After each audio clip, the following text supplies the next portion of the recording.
we're going to introduce to you first the Signify lighting webinar as the event that you are participating to. And the topic for today is about healthy daytime lighting for indoor situations. Now, before I'm going to introduce to you the speakers for today, let me first introduce the company. Signify, of course, well known, is going into the market with different brands. As you can see here, Philips brand, that's the old name of the company. But there's also other brands that we carry into the market, for instance, Genlight in the US market. We are the #1 company in the lighting industry, which is an innovative company with a sales recognized in 2022 of more than 7.5 billion euro. We have 35,000 people in 70 countries, so we are everywhere.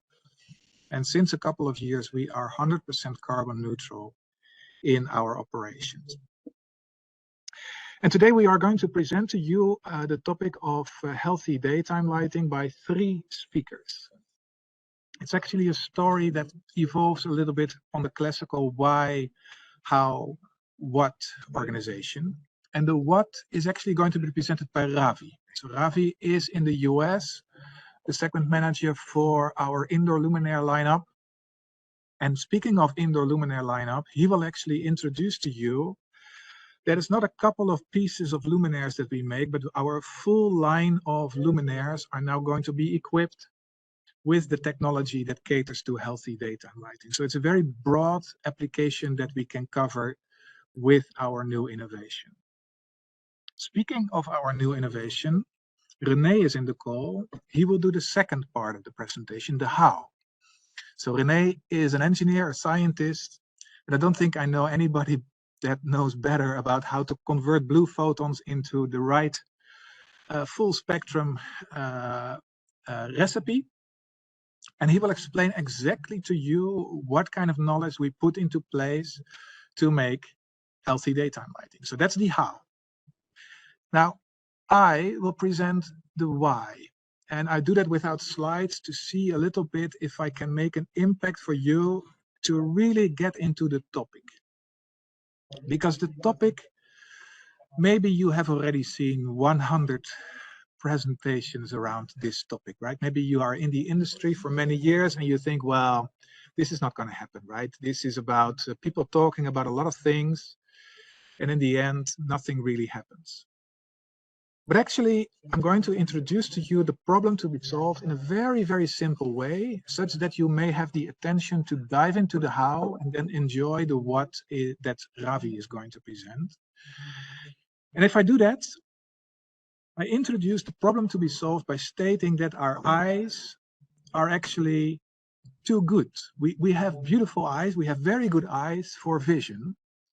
And so when our eyes were created, the specification of our eyes is such that we can see, of course, when we are outdoors with all the lights, with all the daylight, but we can also see during dusk or at dawn. We can also see in low light levels.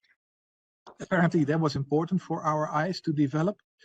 And so we can see at low light levels, meaning that what we do today in indoor lighting actually is a low light level. We can perfectly read and be active indoors, whilst the light level that we have indoors is much lower than when you compare it to outdoors. And for vision, that is not a problem. We can all see very well. However, the eye has a second function. So it's not only about vision, but its second function is that the eye tells you whether it is daytime or whether it is nighttime. And that's an important thing because during the daytime, we as human species, we are normally active. We are going to work, we eat, we make all kinds of activities, and we are very active. And the eye tells us, yeah, it's the right time to be active because it's daytime.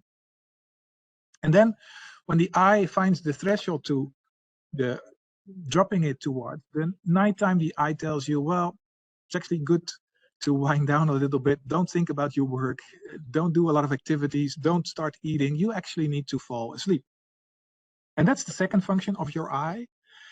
And that threshold to determine whether it is daytime or whether it is nighttime, is actually at a much higher light level than we can see. We can see at lower light levels, but you need more light to be able to call it a day and to start to become active.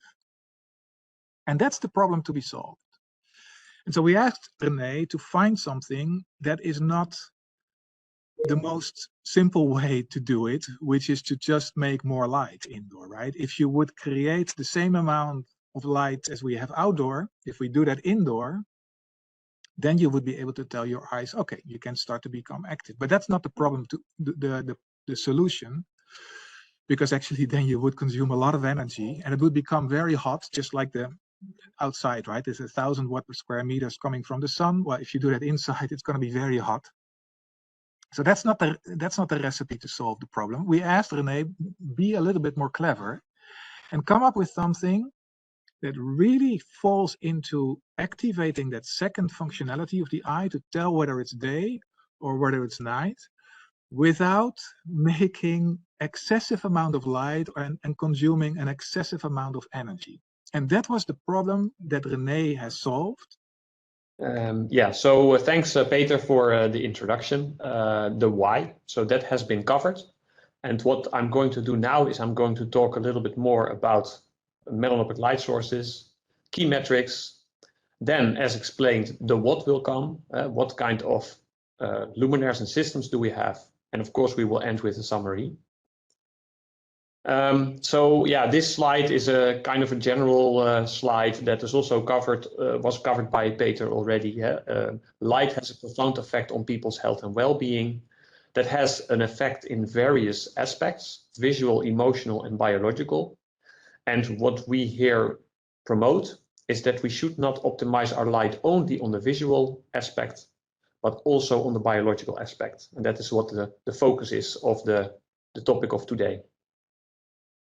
And that has to do with the fact that light has such a big influence on regulating the circadian rhythm.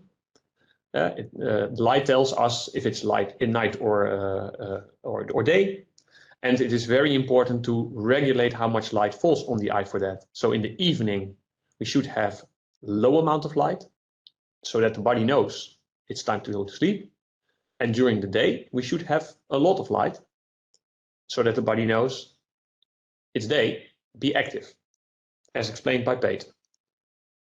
How that actually works is that, there are two pathways of light related to our eye.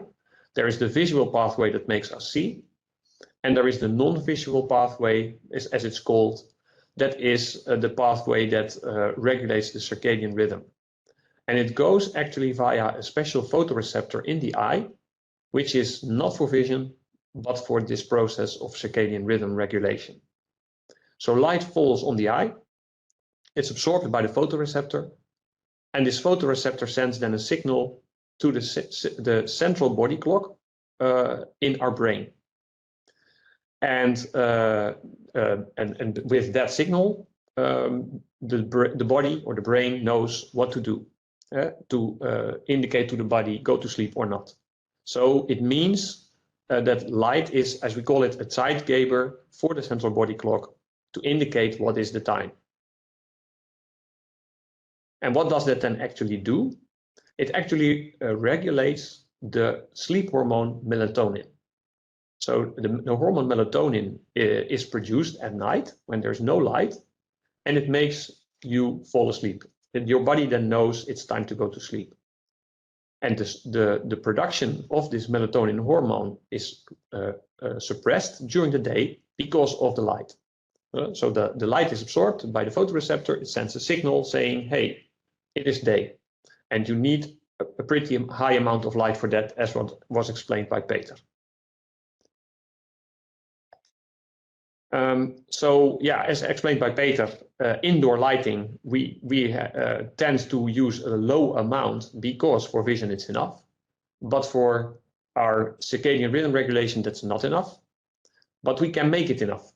So if we make the right indoor lighting, adequate indoor daytime light can also function as a Zeitgeber for our circadian rhythm, and that is what we call melanopic lighting.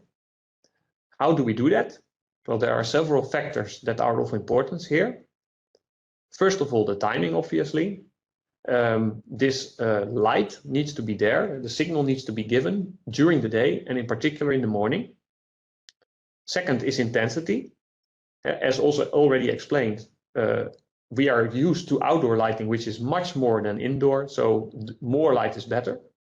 And the third one, that is the spectrum of the light. And the reason for that is that this photoreceptor in the eye has a special sensitivity, as you can see over here, which peaks in the cyan part of the spectrum. So if you apply cyan light, that has the largest effect on this photoreceptor and on this process. So therefore, what we do to help this process is make cyan enhanced white light. And that's what I will explain further in the next slides. So those are the factors. And then, how do you then quantify this? Because that's, of course, also important. And that has been defined by a special CIE committee in 2018. The two most important metrics over here that we are also using in this presentation are the melanopic daylight efficacy ratio, melanopic DER, and the melanopic equivalent daylight illuminance, melanopic EDI.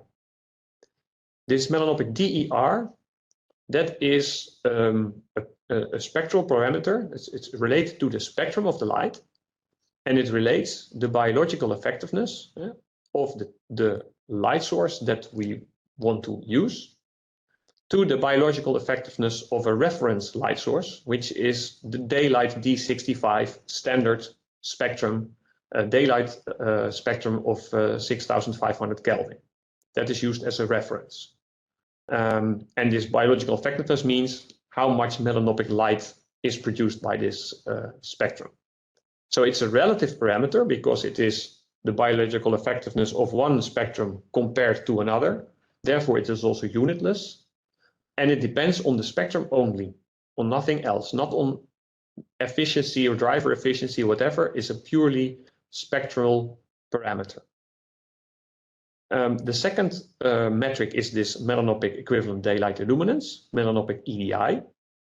And that is a kind of the functional parameter that tells how much melanopic light falls on the eye. And that is an illuminance. So like a regular illuminance, it is expressed in lux, but it is weighted using the melanopic DER. It is based on the amount of light that falls on the eye, as is indicated in this pictogram, because that is what counts, how much light falls on the eye. And we call that vertical illuminance because it falls on a vertical plane. And the formula is, the melanopic EDI is the vertical photopic lux times the melanopic DER.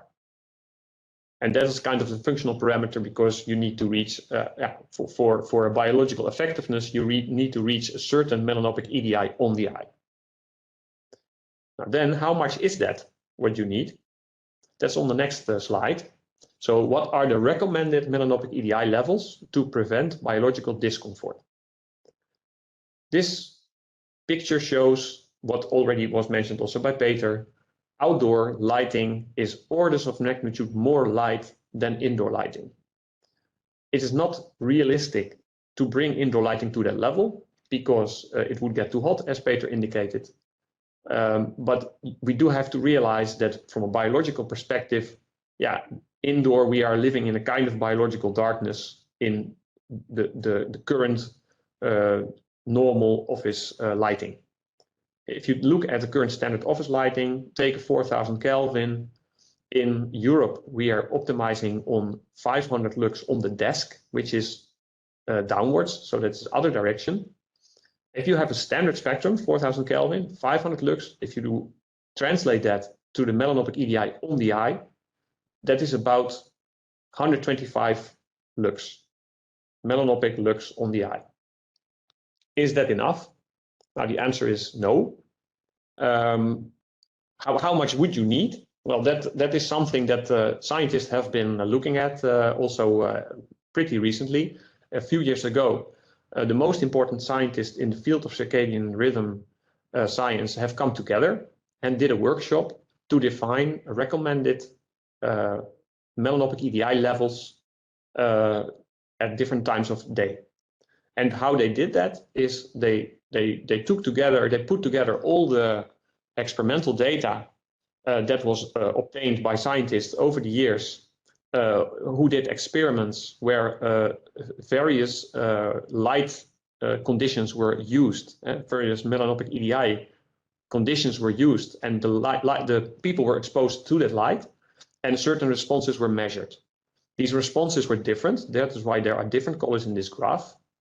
But as you can see, if you put all these data points together of the response versus the melanopic EDI level, you get a curve, an S-curve, as you can see. And based on this curve, it could be defined, okay, for triggering the body that it is daytime, we need a certain amount of light in daytime, and that has been set at 250, the melanopic EDI of 250 lux during daytime. So that is twice, or at least twice, what we normally have in our offices.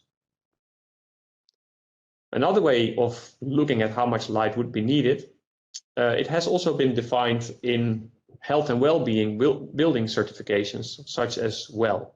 That's maybe the most well-known one. It is from the International Well-Building Institute, and it is an institute that can give you a certificate for a building when this building fulfills certain requirements and gets a certain amount of points, and related to health and well-being. And part of these points is on lighting, and within lighting, part of the points is on circadian lighting. And that has been defined as follows. Two situations kind of have been defined. One is absence of daylight, and the other one is when there is daylight in the rooms by windows. In the case of no daylight, and if you want to have 3 points in this well system, your artificial lighting needs to produce a melanopic EDI of more than 250 lux on the eye. So actually the same number as I showed on the previous slide that came from the group of scientists. If there is sufficient daylight in your room, then it can be less, because part of the light comes from the daylight, and it has been defined to be 163 lux for 3 points. And if you're not so familiar with the melanopic EDI definition, but more familiar with the EML, equivalent melanopic lux, it is a very simple conversion factor between the two. So then the question is, how are we going to get this doubling of the amount of melanopic EDI compared to current situation? And as I already explained, one of the knobs that we can turn and that we can tune is the spectrum. And that is, what definitely is the way to go to make a big step, as I will explain. So, because a traditional spectrum like this, that is this white line over here, that's a standard traditional LED spectrum for 4000 Kelvin Sierra 80. You see, it actually has a dip in the cyan, so it's actually bad. And what you can do is you can boost the cyan intensity. You want to have a spectrum like this one, where you have a clear boost in the spectrum. And this is also 4000 Kelvin Sierra 80. And it's possible to make that. There are actually various ways how you can do that. There are also various solutions in the market. And if we go to a little bit more LED technology, that is what I show over here. These are LEDs. Or LED combinations in which you can reach that cyan boost. One is take a cyan LED, that's this one. It means you have a cyan emitting semiconductor chip in the LED, and you have it in the package and you have no phosphor. So this gives just cyan light, and you combine that with the proper white LEDs.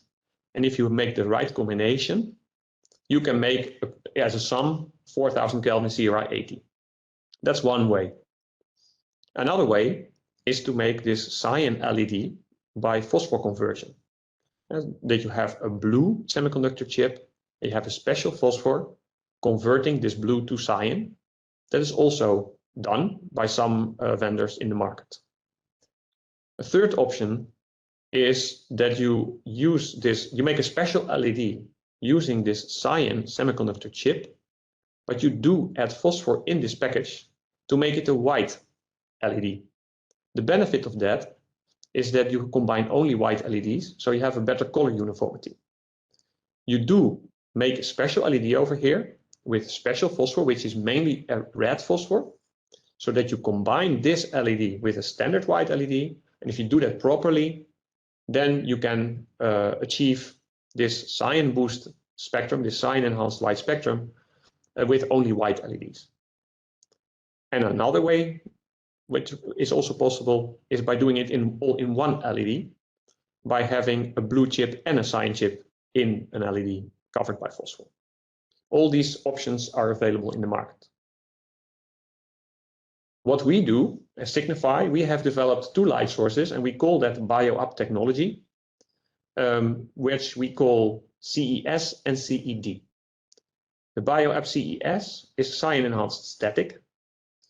It is a light source, which is a static light source, and it gives the melanopic stimulation close to that of the spectrum of daylight, but then at a neutral white CCT. Yeah, so it is like the spectrum on the previous slide, 4000 Kelvin, but with a cyan boost, and therefore melanopic stimulation close to that of daylight, which would have a much cooler color temperature, which we normally don't like in the office. This is the easiest and most energy efficient way to reach a melanopic EDI of 163 lux, giving the 3 well points as discussed with daylight. You also get an extra well point because the R9 is actually above 50. And it is so easy because it's a drop-in replacement for currently used fixed white light sources. If you would have a fixed white light source, normal one, you just replace the level 2 by this level 2. And for the rest, you have this 163 lux. And all other requirements, for example, on glare, are still met. And no controls are needed because it's fixed in this case. So key performance specifications, CRI above 80, R9 above 50, and this melanopic DER is 0.87. And you have to compare that with then a melanopic DER of a standard 4000 Kelvin office light, which is about 0.66. So this is a very big gain. And compare it with the reference D65, there it is 1. So we're getting close to there. And we do this in this particular case of this product, this light source, we do it by a combination of a cyan LED and a white LED. The other product is the bio-up CED, that is cyan enhanced dynamic. And of course, there the benefit is, first benefit is this is the solution with the highest melanopic stimulation, because this goes to 5000 Kelvin. And at 5000 Kelvin, we reach a higher melanopic DER than at 4000 Kelvin. So this is the highest melanopic stimulation you can get, which you will need if you want to achieve 3 well points and you have no daylight, or anyway, if you want to get closer to this 250 lux, which is better for your body. So the other advantage here, it is tunable, so you can also switch this melanopic stimulation off, because it is tunable between 5000 and 2700 Kelvin, and at 2700 Kelvin we have engineered it such that the melanopic stimulation is very low. So of course that's a big benefit. With this product, you can more mimic the changing of the daylight over the day. And you get this extra well point for R9 above 50 and another one for controllability. And of course, this is then a drop-in replacement for tunable white light sources. The melanopic DER in this case is 0.97 at 5000 Kelvin. So that is really close to 1, but still at an acceptable color temperature. And we do this by combining only white LEDs. So in the cool white channel, this cool white LED plus this special LED, which is also a white LED, as I had explained. Okay, so this is what we have today. But then the question might, of course, also be, could this be optimized further? Did we get everything out of it that we can do, or is there more possible? And for that, we have done some theoretical simulations. Just with Gaussian emitters, constructing a white spectrum by combining several Gaussian emitters with making a white spectrum which looks very much like a white spectrum that you would make with an LED. And we did that just by combining several Gaussian emitters and varying the width, the line width, and the position the emission position. And by making all these combinations, then we selected out of that the cases where white light was made at various CRIs. And in this graph is plotted the maximum melanopic DER that we found as a function of the CCT, of the white light, and also for various CRI levels. So what you then see is that the maximum melanopic DER that you can reach is higher for cooler white, the higher the CCT, which is not strange, because the higher the CCT, the more blue in the spectrum, so also the more cyan. The other thing which is visible in this graph is that for a system with a CRI 70, the maximum melanopic DER is higher than for a system with CRI 80. And that is higher than for a system with CRI 90. In other words, there is a trade-off, and this is fundamental, between the melanopic DER and the CRI. If you want to have the highest MDER, you have to go to lower CRI.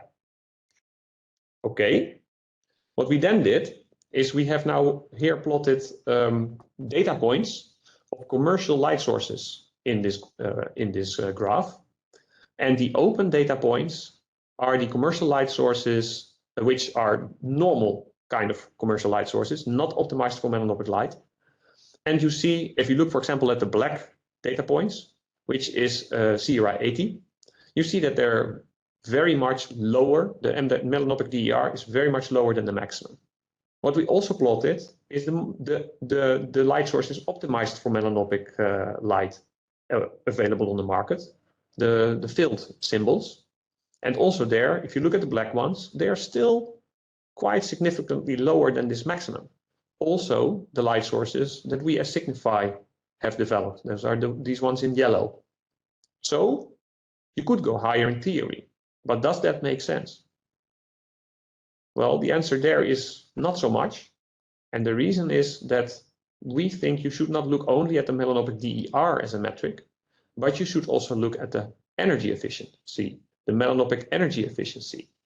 And the reason to look into that is that the melanopic DER is a parameter that is telling you how much melanopic light is produced per lumen.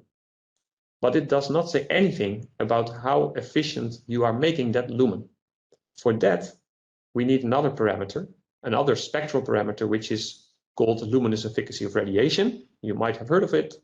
The LER is the parameter that tells you how much lumen do I get per optical watt.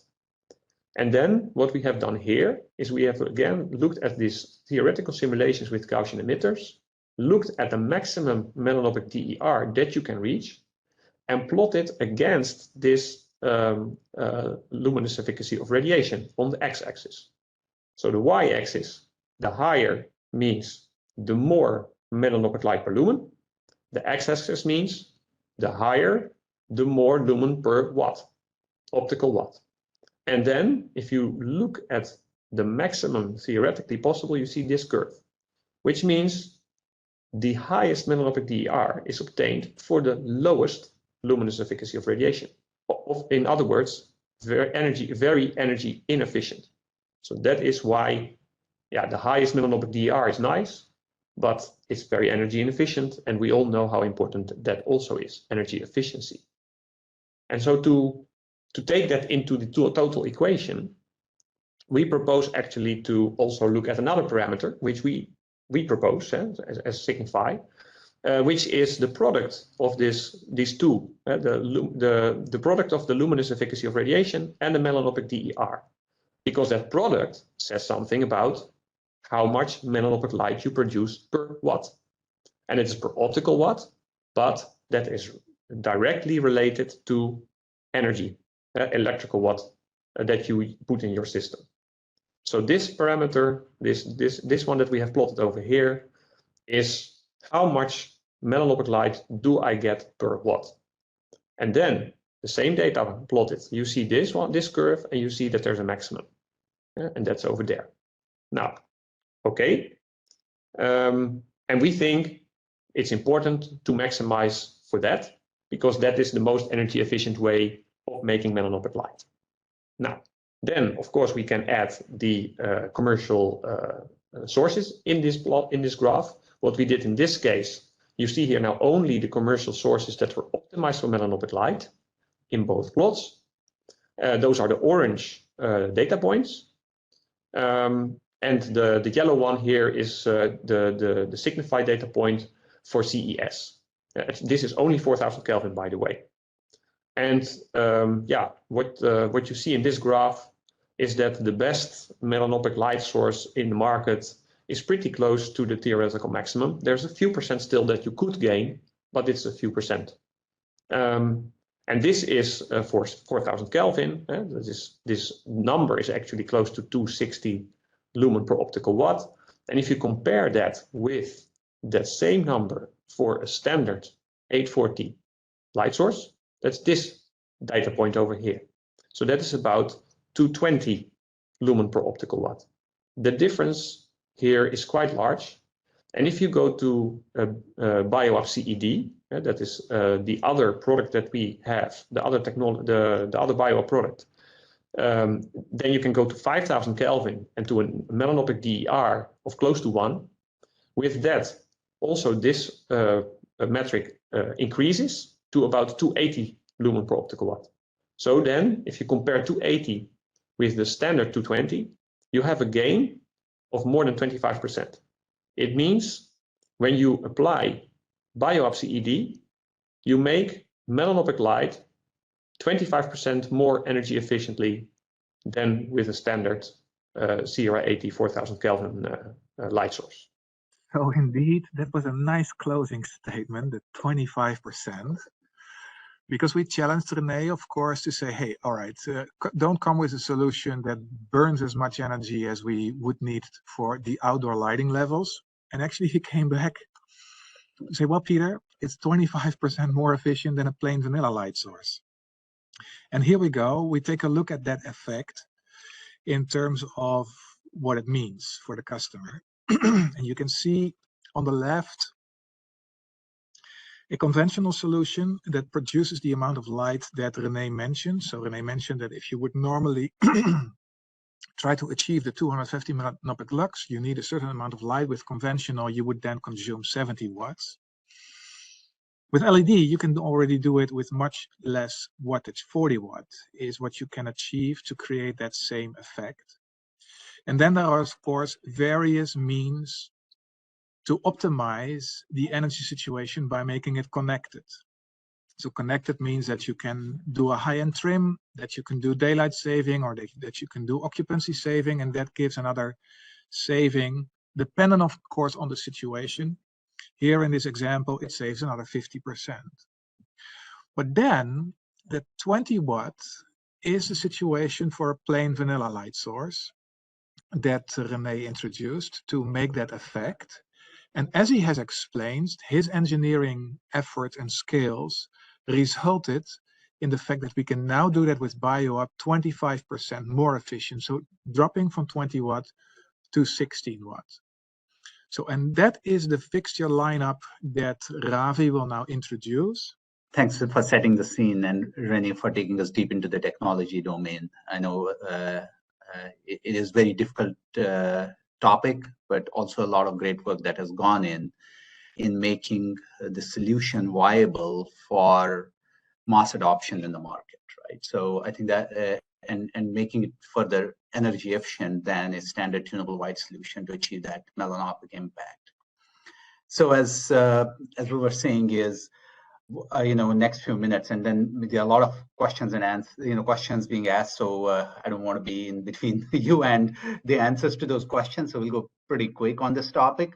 But what we are doing as an organization is enabling lighting designers, specifiers with a toolkit of products and portfolio with the BioUp technology embedded in them as a standard option, so we can design spaces with the true biological lighting impact. And as has been explained over the previous slides, that it's really of vital importance to have our indoor lighting spectrum in the right manner that we can achieve the right biological effect. So having said that, if you look at the portfolio within North America, we operate within different brands within Genlight, and we are continuously updating the portfolio, releasing new products, and making BioUp as a standard feature on the spec sheets. Whether it is linear lighting solutions, trophers, recessed suspended architectural products, in general lighting, and in the healthcare spaces within the Alco brand. So we continue to innovate and bring them to the market to provide you the tools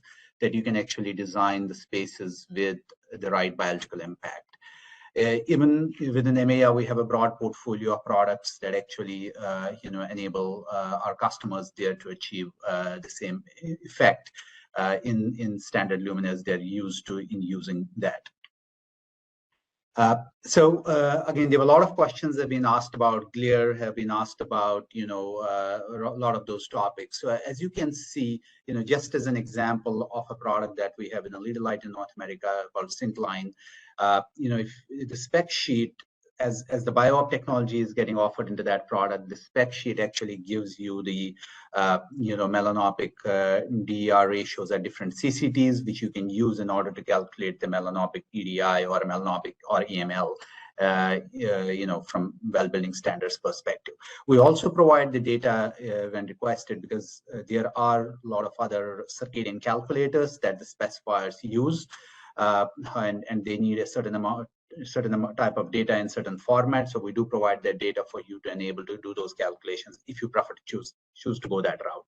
So the objective here is to provide the lighting designer and our customers the right tools in order to achieve the impact of biological lighting in a given space. And as you can see, the topic of the glare is determined by the UGR rating that is actually listed on our products.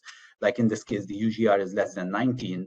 And then you as specifiers or lighting designers would take that and actually then calculate the actual glare impact in an application, because it's a factor of an application a luminaire is used in, not just what the UGR rating is on the luminaire as such. Having said that, so, we introduced the technology of BioUp today to you, which really the key objective there is to democratize use of, circadian lighting in an indoor space from a portfolio perspective. But our research team, has also been working on a full biophilic lighting solution. And there is another technology that we have, what we call Nature Connect. And believe me, the slides would never do a justice to such a technology. You have to be in a space to see it in person. What the technology does is not only provides you the the melanopic lighting impact with the high cyan enhancement during a certain period of the day, but it also gives you access to outdoors, in the sense it provides you a view to the outdoors with the skylight as you see in the ceiling here. And that skylight actually changes its color temperature, over the time of the day, as do the lighting surrounding it, to actually mimic and replicate how the daylight transitions from morning to evening. I saw some of the questions were around 5000 cc or what CCT is acceptable.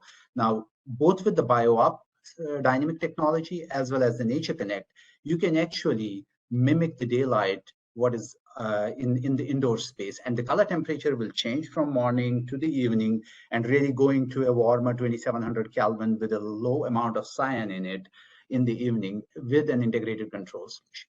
So, if you are close to a Signify facility, or contact us if you want to see experience some of the beauties of the Nature Connect. We have a lot of installations in North America, in Europe of those solutions.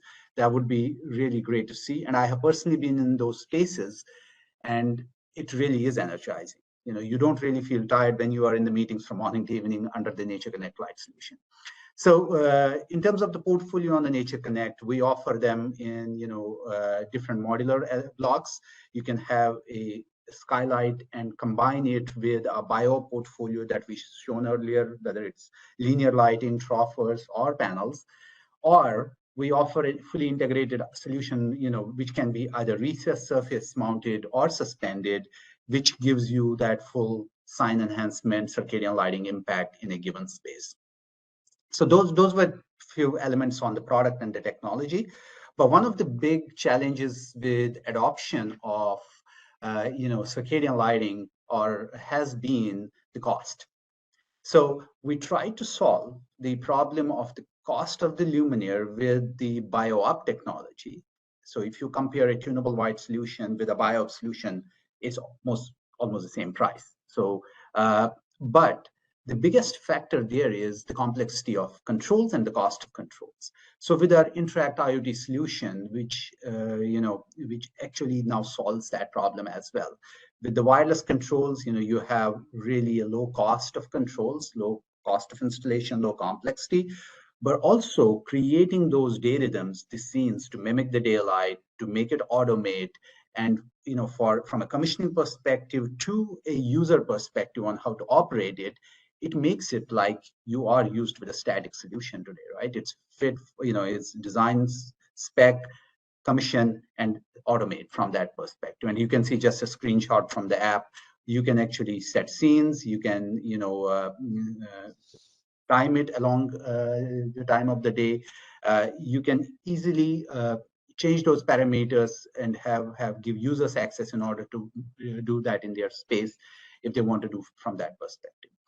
And we know that not all spaces use wireless, so we do definitely the bio-up technology or the Nature Connect technology in our products works with different protocols, whether it's 0-10 volt, more popular in US, or DALI DTA6 or DT8, or they can work with third-party controls as well, because there are existing controls in buildings that can